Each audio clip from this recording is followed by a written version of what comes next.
Hi, everyone. I wanted to talk just a little bit here about your writing assignment. Okay, this op-ed piece that I've asked you to do. I've posted that in two places online, both under content. So where you see important course information start here, you will see the op-ed in the rubric, and then down underneath where you find all your lecture material, all the PDFs of the PowerPoint slides. At the bottom there, you will also see writing assignment. Just a reminder that it's been pushed back to the 23rd of April. Okay, so why have I given you this assignment? I don't like assigning things that are just seen as busy work, and I hope this isn't. And yes, it's a lot of grading, but I think it's really important that you get an opportunity to put your thoughts down in a really coherent, clear, succinct piece. And an op-ed is exactly that. It's an opinion piece. It generally appears opposite the editorial page in a newspaper. We all want to get op-eds in the New York Times or the Washington Post or whatever the case may be.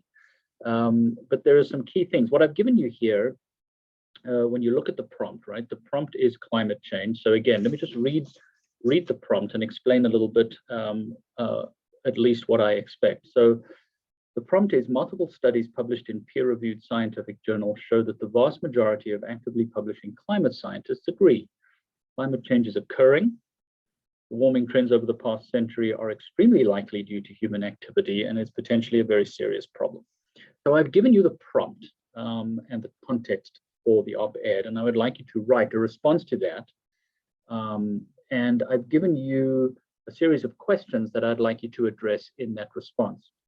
Now, these questions, you don't have to list the questions out and then give your response to them in a sort of bullet point form. But I wanted you to be able to use those questions to frame your response. So look at those 5 questions. It deals with what scientific evidence are we using to address human activities and the impact on human activities, how serious is it, and so on. Now here's the challenge, right? You've got a word limit. Op-eds are normally 700 to 800 words. I've cut that back to 500. It has to be under 500. No essays, no theses or anything like that. Part of the challenge of the op-ed is to keep that down right to 500 words or less. 350 is a minimum. Guess is you're probably going to struggle to do that, not struggle to fill the piece with enough words, but struggle to keep it under 500. That's part of the challenge, right? I'm also going to be posting online, and there's lots of resources online for you to refer to, but I'm going to be posting a short one from Harvard. It's just a couple of pages. It's quite good, and it gives you some ideas on how to write an op-ed. Right now, again, in this piece that I'm going to give you and post it online, it says 750 to 800 words, but make sure that you follow the prompt in the one that I've given you. It needs to be 500. So I've given you the prompt and I've given you these questions, but some other questions to ask yourself as you write this op-ed or this response piece, and they lay this out in this short article from Harvard, right? You got to ask yourself, do I have a clear point to make, right? And your point is to respond to that prompt, right? And is there any substance to my argument? What am I using? What references, what sources, what data, right?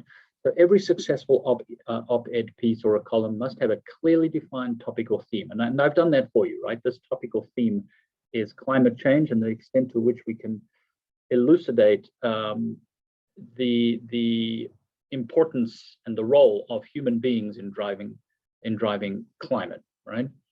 So whilst op-ed pieces allow you to include your own opinion, your own voice, that's what it's about.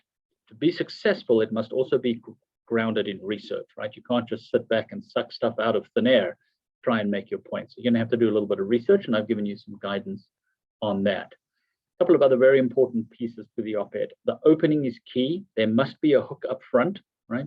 And the ending is key. Every good column or piece needs a strong ending.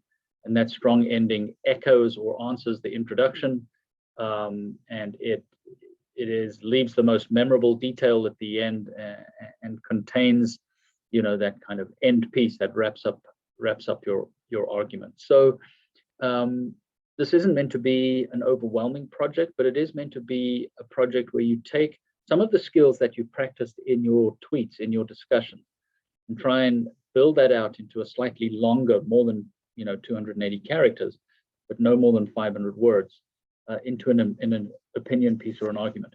Also in the PDF that I've put online is the rubric, right? And I've given you some guidance as to how I will grade this, right? And the things that I'll be looking for. So you've got a good couple of weeks to pull this together, right? And it'll need to be in by 11:59 p.m. on the 23rd of April. Unfortunately, there'll be no extensions or anything like that. So we've covered climate change. You've heard from me. And now I would like to hear from you on what you think about human activity and climate change. As always, I would be happy to take a look at them. If you get them done early, I can take a quick read of them and can help you along the way. Please reach out if you have any questions.